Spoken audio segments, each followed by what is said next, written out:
Bem-vindos ao Da Capa à Contracapa. Estamos de regresso aos debates semanais sobre temas da sociedade, uma parceria da Renascença com a Fundação Francisco Manuel dos Santos.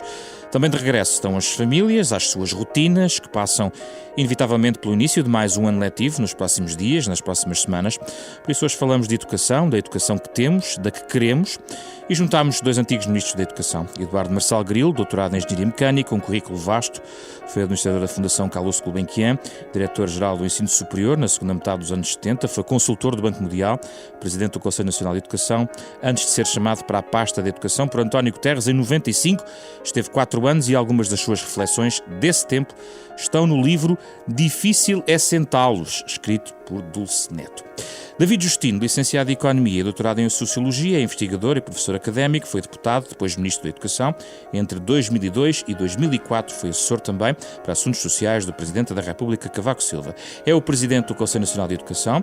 Escreveu em 2010 o livro Difícil é Educá-los. Como veem, é um título inspirado nesse outro livro de Marçal Grilo. E é com eles que vamos falar de educação na próxima meia hora.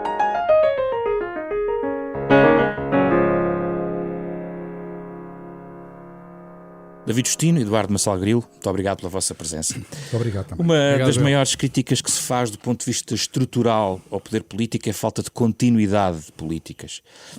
Na educação, muitos observam mesmo que cada ministro traz a sua política para romper com a anterior, quebrando a tal desejada estabilidade de políticas. No entanto, este ano mesmo, em fevereiro, a Fundação Francisco Manuel dos Santos juntou os últimos ministros da Educação dos últimos 20 anos. Ambos estiveram neste painel, Marçal Grilo como moderador, também lá esteve. E tendo as divisões diferentes sobre política educativa, pareceram até bastante sintonizados no essencial. Aliás, estava a comentar os melhores resultados de sempre do PISA, que é um estudo que analisa aptidões do ponto de vista, neste caso, da literacia da ciência, digamos assim. Mas estes resultados, Eduardo Marçal Grilo, acabam por ser também resultado de continuidade de políticas, ou eles poderiam existir se não houvesse continuidade de políticas? Afinal de contas, alguma coisa deve manter-se nestes 20 anos. Bem, muito bom dia. Bom dia. Cumprimentar aqui o David, que está aqui ao pé de mim, e cumprimentar-o a si, por o gosto que eu tenho em participar neste programa. A ideia da continuidade ou das descontinuidades é tudo muito relativo, porque todos nós, desde 1986, trabalhamos com base, ou o país trabalha com base numa lei de bases que foi aprovada com um grande consenso na altura, portanto há 30 anos, e que tem servido um pouco de matriz na qual se tem mantido as várias políticas dos vários governos e dos vários ministros, enfim, muitas ideias diferentes, mas há uma base comum que serviu uma espécie de escopo que informou grande parte das políticas. É evidente que houve algumas descontinuidades, mas em coisas mais pontuais do que outra coisa. Eu não acho que tenha havido rupturas significativas. Quer dizer, por vezes exagera-se um bocadinho, aumenta-se muito, vêem-se as coisas com uma lente de ver ao perto para as coisas ficarem muito grandes, mas depois as coisas acabam por se diluir no meio deste conjunto de políticas que foram adotadas sempre com o mesmo objetivo. Eu não sinto que haja há escolas diferentes, obviamente, há pensamentos diferentes sobre a educação e muitas versões pedagógicas diferentes, muitas formas de encarar o papel da escola e o papel do professor e o papel dos estudantes e os currícula. No que é estrutural houve convergência? Penso que sim. Quer dizer, eu penso que poderá ter havido, por exemplo, há áreas específicas, vou-lhe dar um exemplo específico. Por exemplo, na área da matemática, que é uma área muito sensível, há, de facto, escolas diferentes, há ideias diferentes, há concepções diferentes. Mas houve uma aposta estrutural na recuperação da matemática em Portugal. Houve, Houve. Também porque apareceram resultados. Mas houve concepções pedagógicas, ou melhor, há concepções pedagógicas diferentes. Pelo menos do ponto de vista teórico. Depois, do ponto de vista da prática, daquilo que se passa na escola, o que conta aqui é o que se passa na escola e o que se passa na sala de aula. Não é tanto o que se passa no Ministério. No Ministério e no Diário da República. O que conta é o que acontece na relação entre o professor e o estudante, entre o pai, os pais e as escolas, entre os pais e os seus filhos. E este tipo de relação, por vezes, sobrepõe-se àquilo que são as concepções dos teóricos do ensino da matemática ou da língua ou de qualquer outra Cada ministro matéria. aparece com uma ideia de reforma a tal ponto que já cansou a ideia de reforma. Aliás, neste livro Difícil a Educá-los, David Justino chega a dizer que a educação tornou-se quase irreformável, é melhor admitir que é regenerável, mas evitar a ideia da reforma, pelo menos sem lhes dar esse estatuto simbólico. Qual é a sua percepção sobre a continuidade de políticas da educação, que tem sido tão falado, porque da descontinuidade, tem sido debatido muita descontinuidade? Eu costumo utilizar uma imagem para as pessoas perceberem mais facilmente como é que estas coisas... Vamos imaginar um rio. E na maior parte dessas situações, aquilo que nós vemos é que à superfície há sempre grande tumulto. Não é? As águas são profundamente agitadas, muita espuma, não é? Só que se mergulharmos um bocadinho, na parte que não é visível do rio, mas se mergulharmos um bocado, a água continua a correr calmamente para a foz, como se nada fosse. E, portanto, na educação é uma espécie desse rio que vive muito do dia-a-dia de turbulência, de confronto, de marcação de diferença, não é? De debate político e de polémica, etc. Mas depois, cá por baixo, sem se dar nada por ela, as coisas vão andando. Vamos dar alguns exemplos. O Eduardo teve um papel fundamental no que diz respeito, por exemplo, à valorização e ao investimento forte do pré-escolar, por exemplo.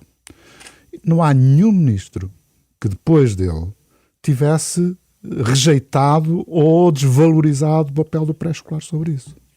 Esse é um exemplo, não é? E, portanto, agora, quando se querem erguer bandeiras, não é?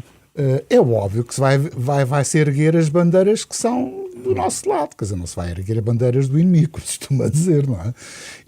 O problema é que as bandeiras não vêm propriamente até do poder político constituído, mas de movimentos corporativos à volta. Vários, também dos políticos, dos partidos, dos movimentos sindicais, dos movimentos orgânicos no que diz respeito aos professores, quer dizer, há muitas bandeiras. E nada mudou nisso? Não, continua perfeitamente na mesma. Perfeitamente na mesma. Agora mais calmos, não é? Agora um pouquinho mais calmos, mas que dá um aspecto que parece que deixou de haver até aquilo que era característica da conflitualidade e das polémicas constantes que existiam. Houve aqui pelo menos quase um ano e tal que as coisas acalmaram um bocadinho e percebe-se porquê. Agora, não é nada garantido que algumas dessas polémicas não possam vir a emergir. Mas a sua tese é de que, por exemplo, os sindicatos ganharam força por falta de poder político, por exemplo, na Assembleia da República, de que houve um vazio aproveitado pela chamada incursão sindical, na sua expressão, porque os deputados não se interessam muito ou não têm uma reflexão própria sobre a educação. Esse é um dos problemas. Ou seja, aquilo que nós encontramos muitas vezes na Assembleia da República é uma demissão relativamente a refletir e a encontrar soluções para os problemas da educação. Porque a agenda política, expressa através do debate da Assembleia da República na área da educação, é fortemente condicionada pela agenda mediática. E a agenda mediática é fortemente condicionada pelos interesses de caráter corporativo ou não que possam estar em presença dentro do movimento educativo. Então aí surgiu um outro livro que é difícil trazê-los para a discussão. Não, eu ia pegar aqui do que o David disse. Eu estou muito de acordo com a maneira como o David e até a imagem que deu do Rio é muito correta. Mas este efeito da mediatização da política tem efeitos devastadores. Porque confunde-se o essencial com o acessório. E quando nós olhamos para as questões que na educação, que são tantas, não é? Sempre, a educação é uma questão que nunca estará resolvida. Isto é, nós estaremos sempre a lutar na educação por melhor, por fazer mais, porque haja a possibilidade de haver mais cultura, de haver mais conhecimento, mais habilitações, pessoas terem uma forma, enfim, estarem mais aptos para enfrentar a vida. Porque aqui na mediatização e, enfim, o Parlamento, infelizmente, os Parlamentos hoje funcionam muito para a comunicação social, não é? Quer dizer, aquilo que é dito, muitas vezes é dito apenas...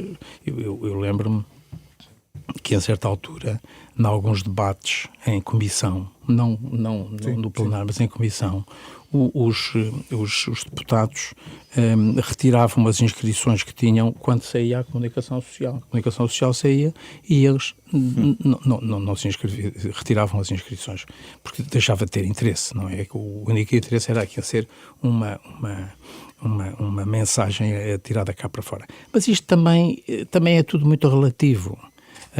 Eu julgo que o David e eu já fizemos, já nem sei em quantos debates é que já estivemos deste tipo, falando sobre estas coisas.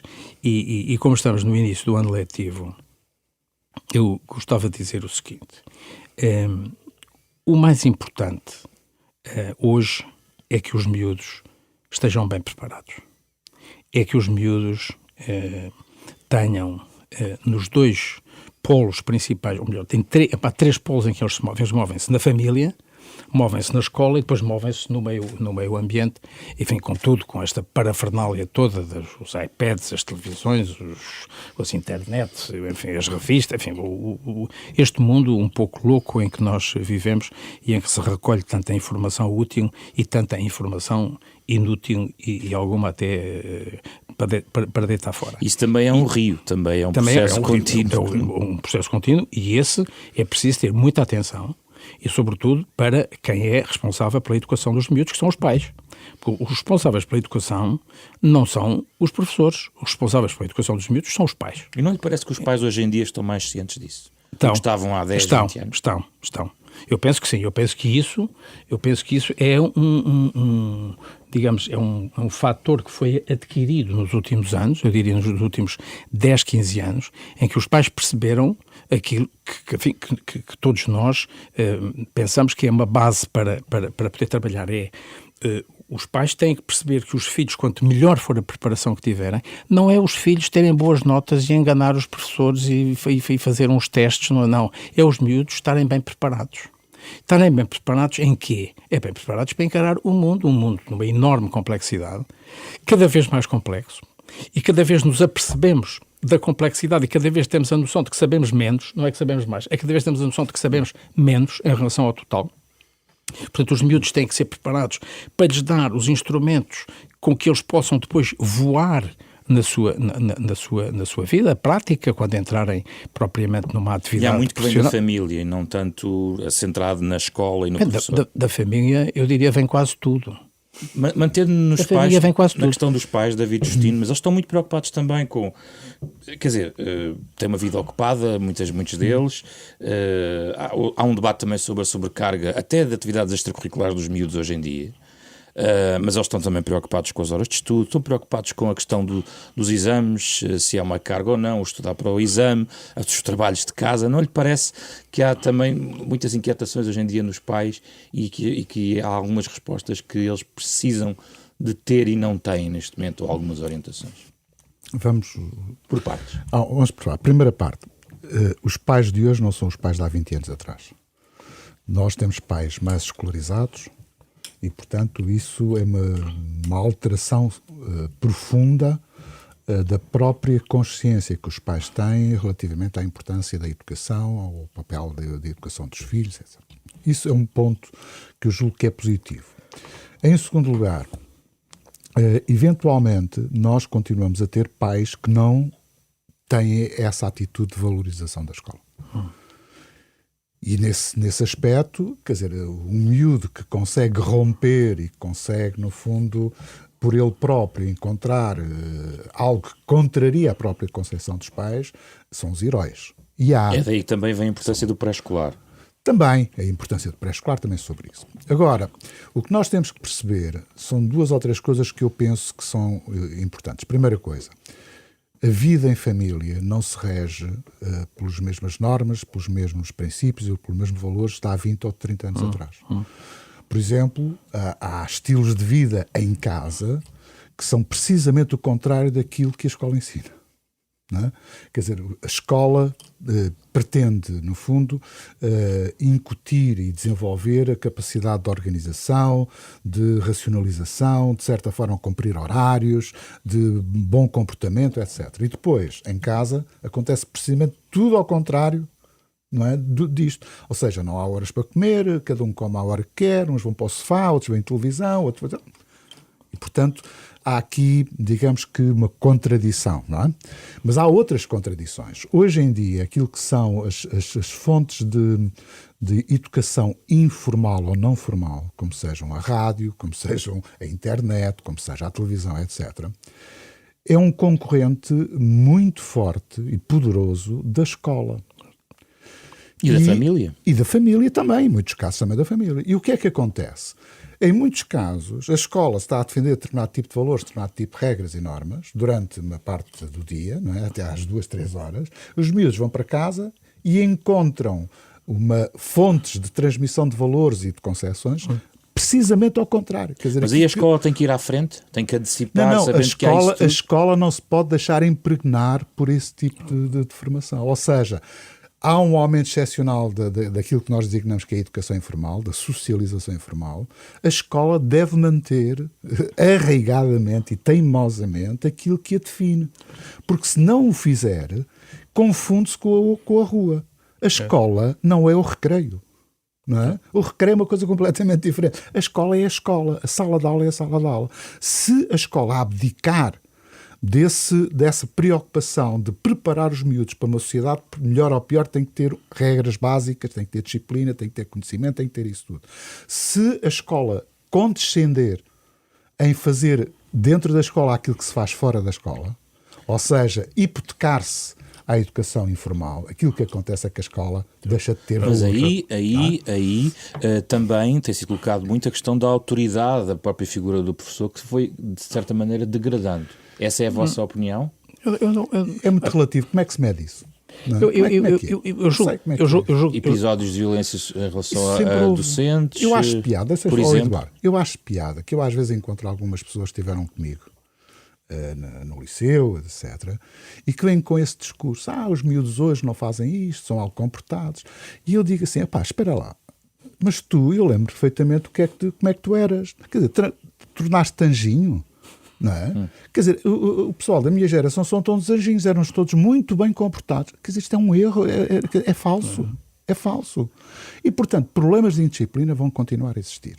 Agora, nós temos que encontrar formas de conter, limitar, condicionar esse impulso da disciplina.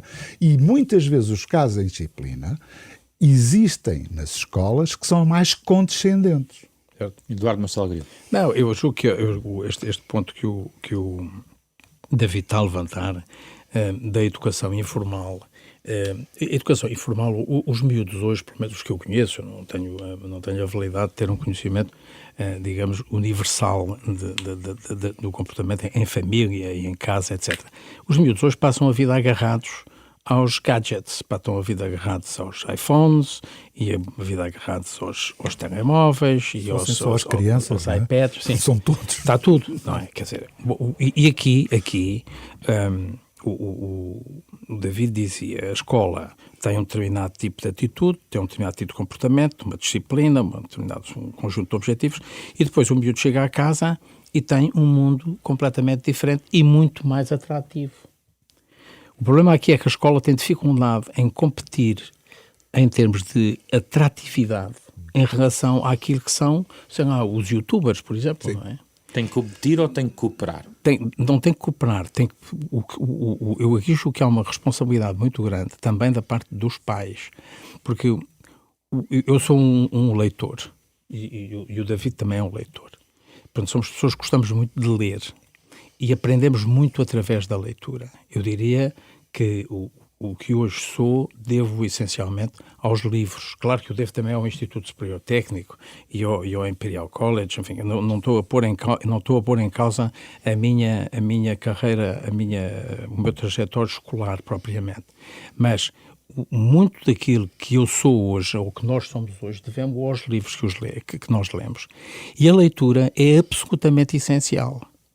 A leitura é absolutamente essencial. E aqui é preciso ter muito cuidado. Porque não se põe os miúdos a ler, dizendo-lhes, tens que ler este livro. Tens que ler aqui um clássico do Eça de Queiroz, ou do Tolstói, ou do Proust, ou do Thomas Mann. Não. Nós temos que pôr os miúdos a ler e depois deixá-los ler aquilo que eles quiserem. Deixá-los construir a sua própria biblioteca. Em casa ou no ambiente escolar? Nos dois.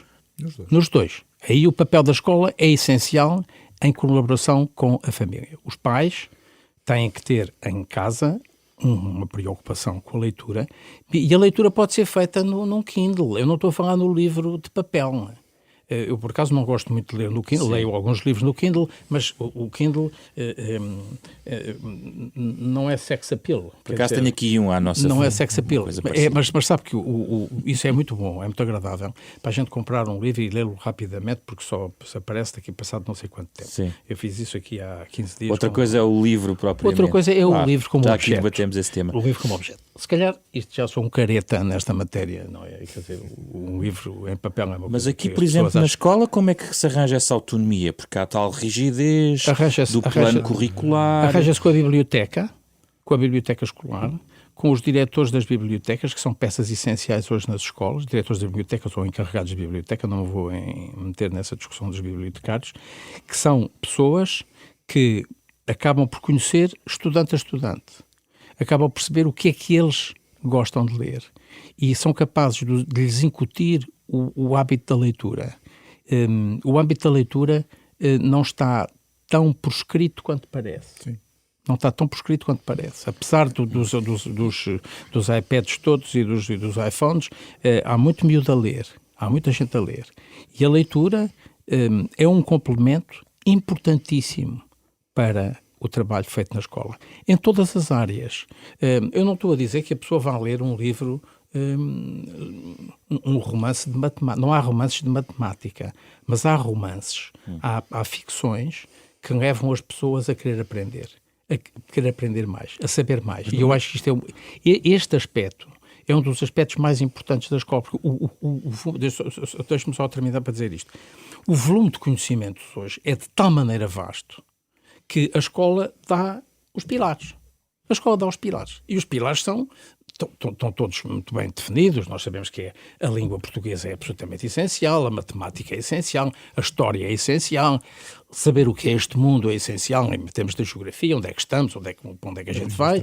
As línguas estrangeiras são absolutamente essenciais hoje em dia, não é só o inglês, é o inglês e tudo aquilo que possa ser aprendido, o chinês, o alemão, o francês, o espanhol, enfim, tudo isto que neste mundo muito globalizado e muito transversal e muito interativo em que nós vivemos, e em que os miúdos precisam, os estudantes, os jovens, precisam de ter armas para lidar com este mundo tão complexo. Não é? E aqui eu julgo que a escola tem a sua ação, muito importante, disciplina a disciplina, mas depois há aqui uma interdisciplinaridade, uma multidisciplinaridade e uma pluridisciplinaridade que tem que ser muito incentivado. Eu gostava de articular isto com uma frase, que foi uma ideia que foi deixada na apresentação em fevereiro pelo representante da OCDE, o diretor da Sra. Schleicher, dizendo que os professores portugueses consideram de facto que o estímulo ao pensamento, para argumentar, é mais importante provavelmente que a matéria, mas no fundo na prática, portanto há uma diferença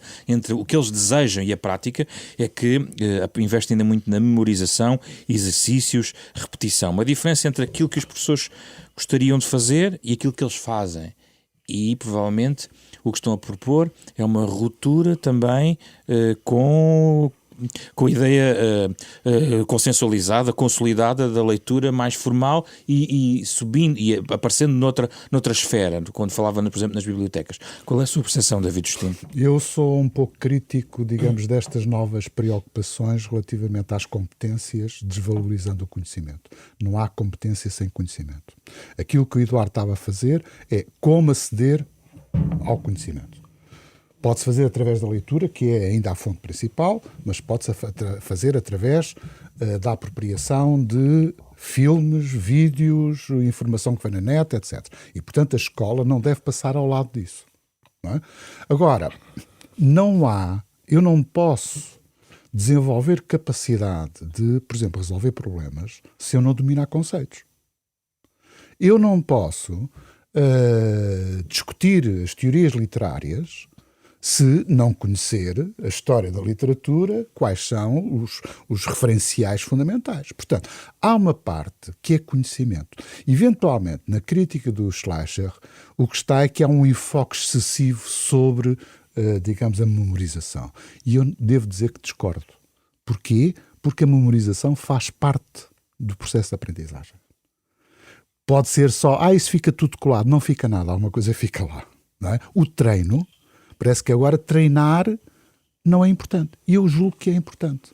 Ou seja, o treino, aquilo que são coisas ditas tradicionais de aprendizagem, são pilares fundamentais da aprendizagem. Agora, não se pode ficar por aí. E eu tenho é que, por exemplo, ter a capacidade, por exemplo, de mobilizar o conhecimento adquirido para resolver problemas. Porque se for só para ter conhecimento, de pouco me serve. Embora é importante, mas não chega. Portanto, são coisas diferentes. E nós não podemos prescindir. Quer dizer, há estas novas teorias, e o Schleicher, no fundo, acaba por refletir um bocadinho isso, e eu discordo profundamente, desvaloriza completamente aquilo que são métodos tradicionais, mas quer queiramos, quer não. O próprio Schleicher sabe que os países que têm melhores resultados no PISA foram aqueles que não abandonaram os métodos tradicionais e apenas complementaram com novos métodos e novas técnicas. Uma nota breve antes das vossas sugestões de leitura. Esta questão que o David levanta, eu acho que é muitíssimo pertinente. É que eu há bocadinho, quando falava de que a escola tem que dar os pilares são os pilares do conhecimento. Isto é, há aqui um conjunto, ou melhor, há umas teorias em que se querem desenvolver exclusivamente competências para, desprezando muito os conhecimentos. Tem que se encontrar aqui um equilíbrio nisto. Porque, como ele dizia, e eu subscrevo, não há comportamentos, não há atitudes, não há competências se não assentarem em conhecimentos de base. É preciso definir o que são os conhecimentos de base. E nos conhecimentos de base, por exemplo, a criação de rotinas. Eu sou um defensor de que é necessário criar rotinas. Porque as rotinas, eu dou sempre o exemplo de um piloto da Fórmula 1. O piloto da Fórmula 1, quando se mete numa daquelas máquinas fantásticas, tem que memorizar, decorar e fazer todos aqueles movimentos para poder fazer aquela volta em 1 minuto, 4 segundos e não sei quantos centésimos. Não tem que estar a perceber que quando carrega naquele botão, a embreagem abre é um automatismo, digamos depois, assim. Os automatismos são fundamentais. Absolutamente fundamentais.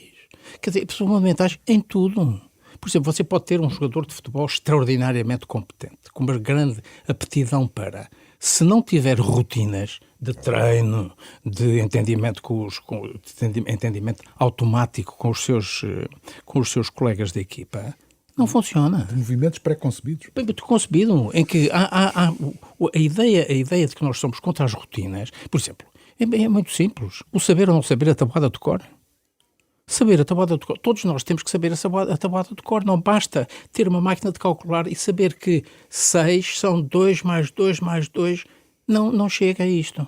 Nós temos que ter um certo automatismo. Isto é uma ferramenta de base. Todas as pessoas nas suas profissões não fazem sistematicamente uma interpretação do conceito de base, eu percebo muito bem o que é a multiplicação se o tipo não souber multiplicar. Não, vamos às no fundo, vossas sugestões que gostamos sempre de deixar. Já estamos a ouvir em fundo o nosso genérico final, composto pelo Mário Lajinha. David Justino, o que é que sugere aos nossos ouvintes? Olha, precisamente a propósito desta conversa, há um livro, infelizmente ainda em inglês, acho que ainda não há tradução portuguesa, de uma senhora grega, ou melhor, inglesa, mas de origem grega, que se chama Os Mitos da Educação, em que ela desmonta precisamente, até com as teorias do desenvolvimento cerebral, etc., como é que algumas destas novas teorias soft, digamos assim, light, não é, vêm em contramão relativamente àquilo que é a própria investigação científica sobre o desenvolvimento pessoal e o desenvolvimento humano. É um bom tema. Eu tenho esperança que algum editor português possa, no fundo, traduzir esse livro, que é um livro pequenino, mas são The Myths of Education. Pode-se também num site qualquer, pode-se aceder a isso. Quem não sabe inglês tem que esperar pela tradução, precisamente porque ela desmonta em grande parte, digamos, muitos destes adquiridos novos, não é? Que no fundo, e valoriza de certa forma coisas como a tabuada, como a repetição, como os factos. Quer dizer, ninguém pode construir ideias se não dominar os factos. Quer dizer, é outra coisa que se diz, que é o problema da criatividade. O que interessa é que os miúdos sejam muito criativos. Se eles forem ignorantes, não há criatividade nenhuma. A criatividade sob a ignorância é a ignorância compulsiva, não é? E isso as pessoas têm que perceber. Eduardo Marcelo Grilo. Eu como estou, enfim, estamos todos preocupados com o mundo, o futuro do mundo, enfim, tudo aquilo que nos vai acontecer, enfim, que vai ocorrer, eu aconselhava 2 livros, que são os livros do Noah Harari, um que se chama, cujo título é Homo Sapiens, e o outro que é o Homo Deus.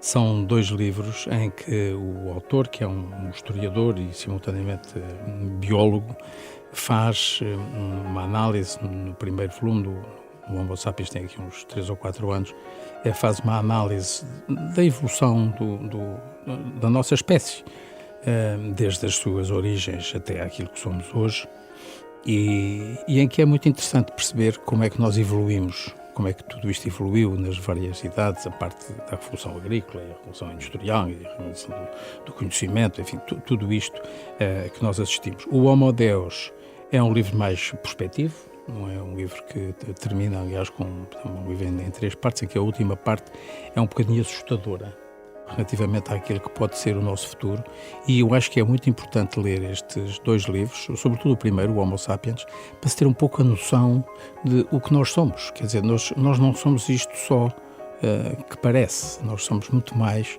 do que aquilo que parece e que vem nos jornais, nas televisões, nos iPads, nas rádios.